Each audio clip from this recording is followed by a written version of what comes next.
దీంతో మీరు ఆభరణం తయారు చేయాలి, ఉంగరం తయారు చేయాలి. మీరు తయారు చేసేటప్పుడు మీరు తీసిన జాగ్రత్తలు ఏంటి? ఈ రింగ్ ఇప్పుడు దాని ఎంతవరకు చెప్తున్నాను, 99% ఎవరు చేయరు నేను చేసినట్ల. నా దగ్గరకు వస్తే దీనికి ఒక మంత్రం ఉంటుంది. ఇప్పుడు దేవుని మనం పూజించేటప్పుడు మంత్రం చెప్తూ ఆవాహన చేసుకుంటాం. దేవానాంచ ఋషీనాంచ గురుకాంచన సన్నిభం బుద్ధిభూతం త్రిలోకేశం తం నమాయమ పురోహితం ఆవాహయామి. నేను ఎవరు ధరిస్తారో వాళ్ళకి మంచి చేయి, ఆ జ్యోతిష్శాస్త్ర ప్రకారం వీళ్ళకి ఏదైనా చేస్తాము అనేసి ఫస్ట్ పెడతాం. పెట్టి దాన్ని మిక్స్ చేస్తాం. ఓకే. చేసినప్పుడు దాన్ని ఆవాహన చేసినప్పుడు ఆవాహన అంటే ఇప్పుడు దేవుడు కానీ గ్రహాలు కానీ మంత్రాధీనం. మంత్రం ఎలా చెప్తే దేవుడు అలా వచ్చేస్తాడని నమ్మకం. అది ఎక్కడైనా అడవిలో పూజ చేయండి దేవుడు అక్కడికి వస్తాడు, గుళ్ళో పూజ చేయండి దేవుడు అక్కడ. అట్లా మంత్రంతో దేవుడిని ఆహ్వానం చేస్తే ఆడు వస్తాడు. వచ్చినప్పుడు ఏం చేస్తే తక్కువ అది పెడతాం, పిచ్చేస్తాం. అప్పుడు దాంట్లో జీవం ఇంకొంచెం పాజిటివ్ వస్తుంది. అప్పుడు అది కలుగుతుంది. నేను ఓకే ఇంకెవరు చేస్తారో తెలియదు, కానీ నేను చేసే మాట నా మాత్రం ఎవరు చేయరని నేను చెప్తున్నా. ఇది గంటాబలంగా ఇచ్చారు. కొన్ని అన్ని దీనికి ఇప్పుడు బ్లూ సఫైర్ ఉంది, శనేశ్వరుడు నీలాంజన సమాభాషం రవిపుత్రం యమాగ్రజం ఛాయామార్తాన సంభూతం తం నామామి శనేశ్వరం. శనేశ్వర ఆవాహయామి ఆసనం సమర్పయామి అన్నప్పుడు పెట్టేసి టక్కని ఫిట్ చేస్తాం. ఓకే. ప్రతిదానికి అట్లా చేస్తారు. ప్రతిదానికి సూర్యుడు జపాకుసుమ సంకాశం కాశ్యపేయం మహోద్యుతం తమోరిం సర్వపాపజ్ఞం ప్రణతోస్మి దివాకరం దినకర ఆవాహయామి ఆవాహనం ఆసనం సమర్పయ అన్నప్పుడు దాని చెక్క రాయి తెచ్చిపెట్టి ఫిట్టింగ్ చేస్తాం. ఫిట్టింగ్ చేసిన అక్కడ ఉంటుంది. అక్కడ ఆ దాంట్లో ఉన్న పాజిటివ్ 50 నువ్వేం చెప్పే మంత్రం 50 దీంట్లో కలిసేప్పుడు మీకు ప్రయోజనకరంగా ఉంటుందని నేను చేసే విధానం. శుక్రుడికి హిమకుంద మృణాళాంబం దైత్యానం పరమగురం సర్వశాస్త్ర ప్రవత్కారం తం భార్గవం ప్రణమామ్యహం ఆసనం సమర్పయామి ఆవాహనం సమర్పయామి. రాహువుకి అర్ధకాయం మహావీరం చంద్రాదిత్య హిమర్దనం సింహికాగర్భ సంభూతం తం రాహుం ప్రణమామి ఆవాహయామి ఆసనం సమర్పయామి.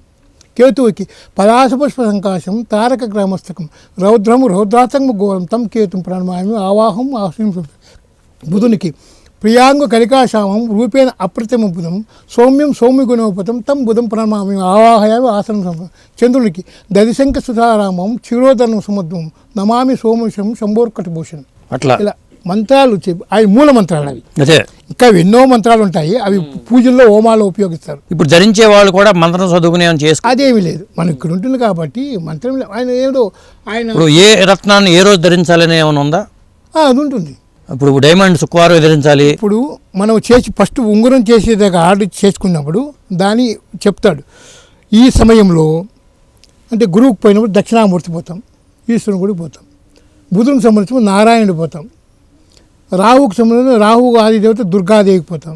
కేతువుకి గణపతి ఆదివారం, బృహస్పతికి గురువారం, సోమవారం ఆదివారం వచ్చి సూర్యునికి ఈ శివుని పోవచ్చు. సూర్యుని నారాయణతో పెట్టి మనం పూజ చేసి దాన్ని మనం ధరించుకోవాలి. అప్పుడు ఆ సమయం అనేది నిర్ణయిస్తారు. ఆ సమయంలోనే ఓరాలు ఉంటాయి. ఓరా సమయంలో ఆ టైం ఆ ఓరాల సమయంలో ఈ దీన్ని ధరించాలంట. దేవుడిని అప్పుడే పూజ చేసి మనం అలా ధరించుకున్నప్పుడు ఆ ఒక పాజిటివ్ కూడా మనకు వస్తుంది అనమాట. ఇన్ని విధాలుగా మనం చేసి పురాణంగా చెప్పేది ఏంటంటే ప్రతి రోజుకి హోరా ఉంటుంది. పొద్దున్నే సూర్యదేవి నుంచి 1 అవర్, శనివారం 1 అవర్ శని హోరా ఉంటుంది, ఆదివారం రవి హోరా ఉంటుంది, సోమవారం చంద్రహోర 1 అవర్ ఉంటుంది, మంగళవారం పగడం.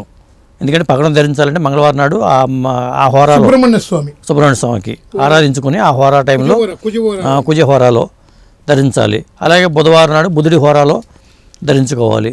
అలాగే గురువారం గురుహోర పొద్దున్నే ఉదయం 6 to 7 1 అవర్ ఉంటుంది హోరా సమయం అనేది. శుక్రవారం శుక్రహోర, శనివారం శనిహోర. ఇది అంతే కదండి. అంతే. ఈ ఊరాల్లో ధరించేటప్పుడు అలా చేసుకోవాలి. ఓకే. మనము ధరించుకున్నప్పుడు పద్ధతులు ఉంటాయి కదా, నైట్ తీసి పెట్టాలి, ఇది పెట్టాలి. ఆ పద్ధతులు పాటించినప్పుడు నాకు ఆ పవర్ నీకు ఎప్పుడు కలుసుకోకూడదు, ఎల్లప్పుడు ధరించుకుని. అది ఒక రకమైన ఇది కదా. అందుకని తీసి పక్కన పెట్టు, పొద్దున్న స్నానం చేసి మళ్ళీ వేసుకో. మళ్ళీ వేసుకొని నువ్వు ఉంగరం వేసుకున్నా ఎలా కలు తీసి కొంతమంది ఏమంటారంటే ఉంగరం చేయించుకునే ముందే ఆ స్టోన్ని ఇప్పుడు నీలం ధరించాలనుకోండి, ఆ స్టోన్ని కొన్నాళ్ళ పాటు మీ దగ్గర చేతి కట్టుకునో ఏదో చేసుకుని ఒక వస్త్రం. అది వాళ్ళకి నమ్మకం లేకుంటే మీ దగ్గర పెట్టుకుని పాజిటివ్ వచ్చిందంటే సపోజ్ అంటే వీని చెప్పిండేది ఏమన్నా తక్కువ ఉంటుందో ఎక్కువ ఉంటుందో తెలియదు. చూడండి వచ్చిందా తీసుకోండి, లేదంటే వచ్చి ఇంకో స్టోన్ వేసుకోండి. చెప్పేదానికి ఒక రిహార్సల్స్ రిహార్సల్స్ అంతే దానికే చెప్తారు రిహార్సల్స్ అవి.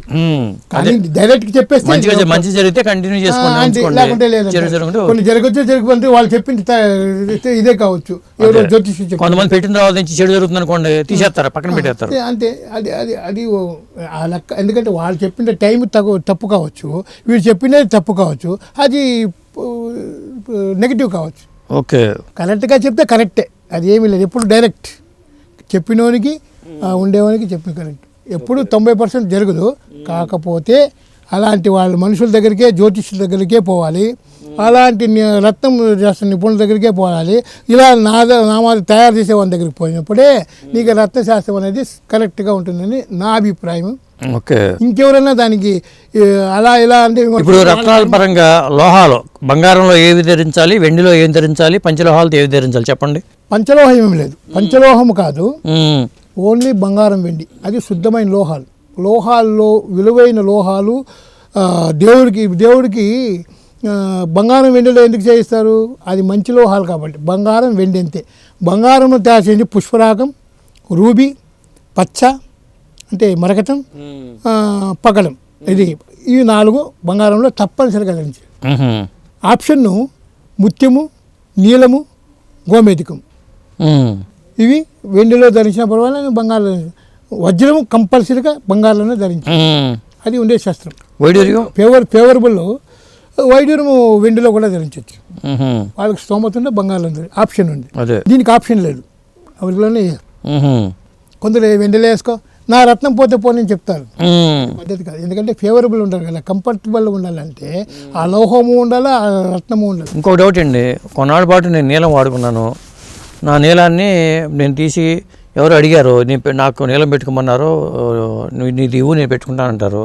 అట్లా ఇవ్వచ్చా ఇవ్వకూడదా? అది ఇవ్వకూడదు. అది ఇవ్వకూడదు. మీకు అది మీకు సరిపోయిండే స్టోన్ మీకు ఇచ్చేసారు కాబట్టి ఇంకోరికి కొన్నాడు వాడిన తర్వాత అది ఇవ్వకూడదు. అది మీకు ఇచ్చారు, అది వేస్ట్ పక్కన పడేసినా కానీ మీరు ఉపయోగించుకున్నా కానీ అది మీ పక్కనే ఉండాలి, అది ఉంటుంది. ఓకే, కొందరు దాన్ని అమ్మేసుకుంటారు. అవును, దాన్ని అమ్మేసుకుంటేనే దాని విలువ ఉండే ఉంటుంది, దాని పవర్ ఉంటుంది. వాడు మళ్ళీ శుద్ధి చేసుకొని అలా అమ్మేవాళ్ళు కూడా ఎందుకు అమ్మేస్తారు కదా. అదే అలా ఉంటాయి, అలా కూడా ఉంటాయి, ఎన్నో రకాలుగా ఉంటాయి ఈ ప్రపంచంలో.